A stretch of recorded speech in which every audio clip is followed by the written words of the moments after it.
भगवान श्री कृष्ण ने बताया गीता में कर्म के फल का महत्व। मनुष्य को कर्मों का फल भोगना ही पड़ता है। और कैसे मिलता है कर्म फल? मनुष्य को कर्मों का फल भुगतना ही पड़ता है। आज इस वीडियो में हम कर्मों का फल अवश्य ही भुगतना पड़ता है, क्योंकि इंसान ही अच्छे और बुरे कर्म करता है, पशु नहीं। इसलिए हम अपने कर्मों का फल अवश्य भुगतना पड़ेगा, चाहे देर हो या सवेर, कर्म सिर्फ हमें भुगतने ही पड़ेंगे। इसलिए कर्म करने से पहले एक बार अवश्य सोचें, क्या मैं ये सही कर रहा हूँ? अगर कर्म करने से पहले अच्छे से सोच ले तो शायद हम बुरा कर्म करने से बच सकते हैं। अगर आपने अपने आप को बचा लिया तो सजा से भी बचा लिया। आपने बुरा कर्म कर लिया तो एक न एक दिन भगवान अवश्य सजा देगा। इस जन्म में नहीं, अगले जन्म में ही कर्मों का फल भोगना पड़ता है। श्री कृष्ण जी ने भी गीता में कर्मों को ही सबसे उत्तम बताया है, क्योंकि कर्म हो हमारे भाग्य का निर्माण करते हैं। अगर हम अच्छे कर्म करेंगे तो हमारे साथ अच्छा होगा, अगर हम बुरे कर्म करेंगे तो हमारे साथ बुरा ही होगा। कर्मों का फल कैसे मिलता है? भगवान की न्याय व्यवस्था बहुत ही ज़्यादा सुदृढ़ है। कर्म का फल अच्छे कार्य करने वाले को अच्छा और बुरे कर्म करने वाले को बुरा फल अवश्य ही भोगना पड़ेगा। भगवान के देर भले ही हो जाए मगर अंधेर हो ही नहीं सकता। जिसको आप देर समझते हैं वह देर भी नहीं है। ये भी पढ़े, धन और सुख कैसे पाएं? प्रभु ने प्रत्येक कर्म के फलित होने का समय पहले से ही निर्धारित कर रखा है। समय से पहले या पीछे फल की प्राप्ति नहीं होगी। प्रभु की प्रत्येक रचना, प्रत्येक नियम इतना ज़्यादा गहरा है कि हरेक प्राणी उसको समझ या जान नहीं सकता। आज जो कर्म हम कर रहे हैं, परिपक्व होकर उनसे ही हमारे भाग्य की रचना होती है। हमारे भाग्य के निर्माता हम खुद ही है और प्रत्येक मनुष्य को उसके भाग्य के अनुसार उसे फल या कुफल अवश्य भोगना पड़ेगा ही। इस समय हम जो दुख भुगत रहे हैं, ये हमारे ही पिछले जन्मों का या इसी जन्म के हमारे किए गए पुण्यों या बुरे कर्मों का, पापों का फल है। प्रभु को दोष नहीं देना चाहिए। भगवान का एक विधान यह है कि हमारे कर्म, विचार और भावना को अनुसार ही हमें सुख या दुख की प्राप्ति होगी, और वह सुख या दुख हमें खुद को ही भोगना पड़ेगा। मनुष्य के कब किए हुए पाप का फल कब मिलेगा, इसका कुछ पता नहीं। भगवान का विधान विचित्र है। जब तक पुराने पुण्य प्रबल रहते हैं, उग्र पाप का फल भी तत्काल नहीं मिलता। जब पुराने पुण्य खत्म होते हैं तब पाप की बारी आती है। ये भी पढ़े, शराबी को कैसे समझें और कैसे उसके साथ रहना सीखे। पाप का भोगना पड़ता ही पड़ता है। इस जन्म में भोगना पड़े या जन्मांतर में, इस लोक में जो दंड भोग लिया जाता है उसके थोड़े में ही शुद्धि हो जाती है, नहीं तो परलोक में बड़ा भयंकर दंड भोगना पड़ता है। मगर सत्संग दंड को कम करा सकता है या फिर कुछ प्रसाद के रूप में भी दे सकता है। अपने दुखों को हंस हंस झेलो या रोकर झेलो, ये हमारे कर्मों का फल तो हमें अवश्य ही पड़ेगा, फिर रोकर क्यों झेले। रोने से कष्ट दुगना हो जाता है और हंसते हंसते रहने से आधा हो जाता है। जिस दिन पाप कर्म हो जाए तो अगले दिन उपवास रखो, यह एक उत्तम ये कर्म भूमि है। कर्म तो करना पड़ेगा, कर्म नहीं करोगे तो पाप चढ़ेगा। जैसा कार्य कर्म होगा वैसा ही फल भी भोगना पड़ेगा। फिर दुष्कर्म क्यों करे? प्रत्येक कर्म प्रभु को याद करके करेंगे तभी अच्छे फल ही भोगेंगे। धन, दौलत, सुयश, खुशियाँ, सफलताएं, सुखी परिवार, रोना हमारे कर्मों का फल है, और पीड़ा, दुख, बीमारियों, आफत, दुखी परिवार, रोना हमारे ही बुरे कर्मों का फल है। भूतकाल में हमने जो किया था उसका फल हमें अब मिल रहा है। भूतकाल में हम जो भोग चुके हैं या हो सकता है इस जन्म में भोगेंगे। श्री कृष्ण ने समझाया कि भीष्म पितामह सुख दुख से, जय पराजय से परे है। वो जानते हैं कि जो होने वाला था यही हुआ। भीष्म ने श्री कृष्ण से कहा, भगवान मैंने ध्यान करके अपने 73वें जन्म तक देखा।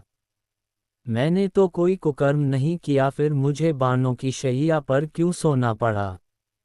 श्री कृष्ण मुस्कुरा कर बोले, हे स्वयं मूर्ति भीष्म, 73वें जन्म के पहले 74वें जन्म तक जब आपको पता चलता कि जब आप किशोर थे तब वन में घूमने गए, वहाँ पत्ते पर बैठी टिड्डी के शरीर में आपने कांटा चुभोया था, उस कर्म का फल घूमते घूमते अब मिल रहा है।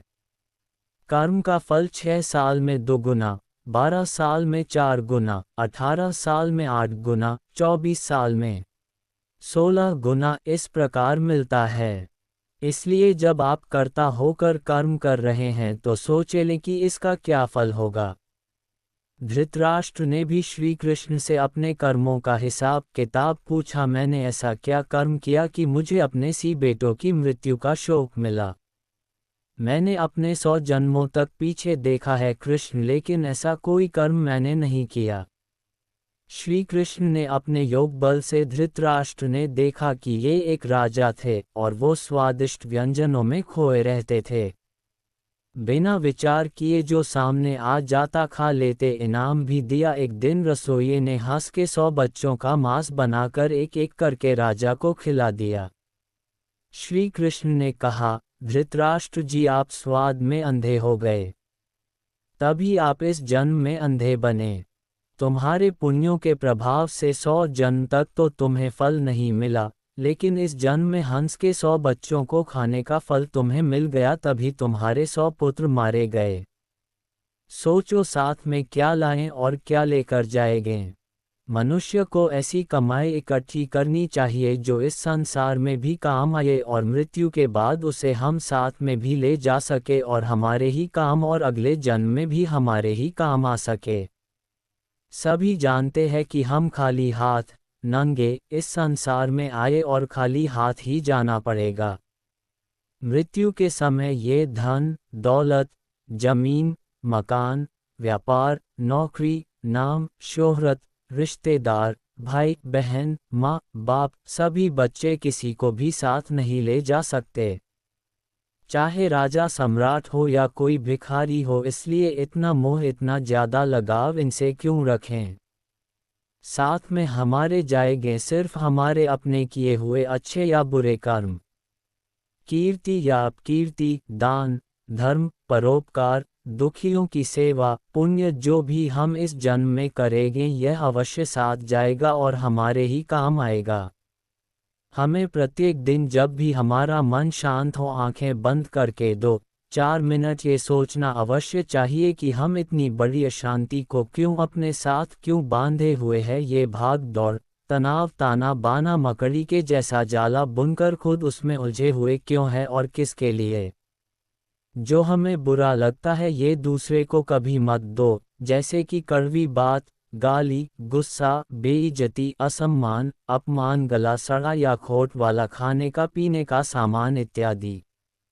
कर्म का महत्व, जो चीजें हमें अच्छी लगती है वह दूसरों को जरूरतमंद को बिना मांगे भी दो, जैसे कि आम, लक्ष्मी, मीठी बातें, सद्व्यवहार, सम्मान, खाने पीने के अच्छे अच्छे बढ़िया सामान दोनों हाथों से बांटो, लूटा दो, परोपकार करो, दान धर्म करो। संतों ने कहा भी है जो कुछ तुम समेटते हो ये तो सपना है, जो लुटा रहे हो यो केवल अपना है। इसलिए जितना लुटाओगे वो ही तुम्हारे साथ जाएगा, तुम्हारे काम आएगा। सिर्फ तुम्हारे ही याद रखो कि संसार की किसी भी वस्तु से मनुष्य का स्थायी संबंध नहीं है। ये शरीर, मकान, रुपए पैसे, जमीन जायदाद, स्त्री पुत्र, परिवार, बांध्य, मित्र, दोस्त कोई भी साथ रहने वाला नहीं है। एक दिन इन सब वस्तुओं को ज्यों का त्यों छोड़कर यहाँ से चल देना है। जब जाएंगे तब साथ में कुछ भी ले नहीं जाएंगे, सिर्फ भगवान साथ छूटने वाला नहीं है। साथ में एक छोटा सा तिल भी नहीं ले जा सकते। आप कितने भी उपाय कर लो, सारे उपाय यहीं धरे रह जाएंगे। सिर्फ भगवान नारायण प्रभु की भक्ति, दुखियों की सेवा, दान पुण्य साथ में अवश्य जाएगा। साथ में जो जाएगा वही तो अपना हुआ, साथ में जो नहीं ले सकते वे सब पराया हुआ। जीते जी उन पराई वस्तुएं से मोह क्यों रखें। आप गंभीरता को जकर विचार करें, साथ में एक तिल भी नहीं ले जाने पाएंगे, तो फिर अशांति, हाय, छीना झपटी क्यों? किसके लिए? भगवान का हुक्म है, हर कार्य प्रभु के निमित्त समझकर फल प्रभु पर छोड़ दो, वो कभी बुरा करेंगे ही नहीं, तो सोचो फिर दुख क्यों करें। दुख सुख भी एक सोच के कारण ही तो है। दुख को भी सुख मानो, प्रभु सुख ही सुख कर देंगे।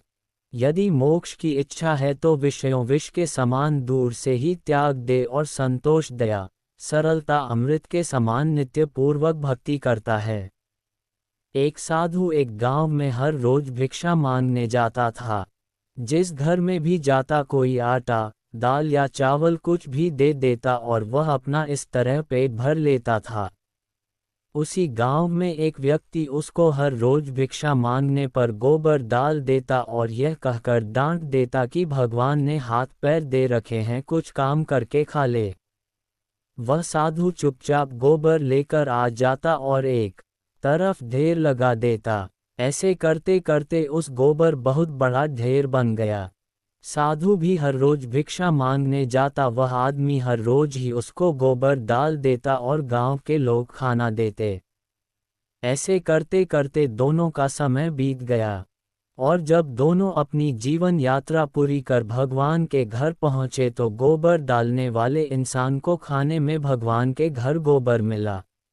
तो उसने कहा, भगवान से कहा, हे प्रभु, मैं गोबर कैसे खा सकता हूँ? भगवान ने कहा कि जब साधु तेरे घर भिक्षा मांगने जाता था, जिसका कोई और भिक्षा मांगने के सिवाय कोई चारा नहीं था, तो आप उसको भिक्षा में गोबर देते थे। वही गोबर का ढेर अब इतना बड़ा हो गया कि आपके खाने के हिस्से में अब गोबर भी आएगा। तो उस व्यक्ति ने भगवान के पैर पकड़ लिए और कहने लगा, भगवान, मैं गोबर नहीं खा सकता, कृपया इस समस्या का कोई समाधान बताओ। भगवान ने कहा, कर्मों का फल अवश्य ही भोगना पड़ता है। अब वो इंसान प्रभु के आगे रोए और गिड़गिड़ाए, कृपया करके इस समस्या कोई समाधान हो तो बताओ। भगवान बोले, इस सारे गोबर को आप हर रोज एक कपड़े में डालकर पानी के साथ धोते रहो, इस प्रकार आपके कर्म कट जाएंगे। ऐसे करते करते उसको गोबर को धोने में कम से कम 1 साल लगा, और सबसे लास्ट में गोबर का जो आखिरी अंश भूस और घास के कुछ हिस्सा कपड़े के ऊपर रह गया। तो भगवान बोले, अब आपको ये हिस्सा तो खाना ही पड़ेगा। वह इंसान फिर रोए और कहे कि इसको कैसे खाऊं? प्रभु ने कहा, किसी के बुरे कर्मों को मैं कम कर सकता हूँ, पर बिल्कुल खत्म नहीं हो सकता है, इसलिए आपको ये तो खाना ही पड़ेगा। भगवान ने उसे समझाया कि आप गोबर खाने से बच गए, अगर आप उसको न धोते तो वह सारा गोबर आपको खाना पड़ता।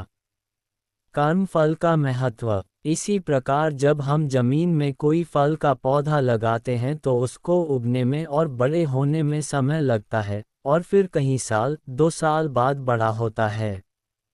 फिर उस पर फल लगते हैं, क्योंकि किसी भी कर्म का फल एक दिन में नहीं मिलता, चाहे वह अच्छा हो या बुरा। यह अब आपके ऊपर निर्भर करता है कि आप कर्म कौन सा कर रहे हो। फल मिलने में समय जरूर लगेगा, पर मिलेगा जरूर। यही समय और परमात्मा का नियम है कि हमारे द्वारा किए गए हर कर्म का सुख और दुख हमारे कर्मों के ऊपर ही निर्भर करता है। हमें सुख और दुख अपने द्वारा किए गए कर्म का हिसाब किताब चुकता कर रहे हैं। कर्मों का फल हमें अवश्य ही भुगतना ही पड़ेगा, इसलिए जब हम किसी को दान देते हैं तो सोच समझ कर दे, क्योंकि एक दिन हमें वह डबल होकर मिलेगा। इसी प्रकार हर काम करते समय भी ध्यान रहे थे कि हम कौन सा काम सही कर रहे हैं, कौन सा गलत हो रहा है। इसलिए कभी भी भूलकर भी किसी की आत्मा ना दुखाए, जितना हो सके।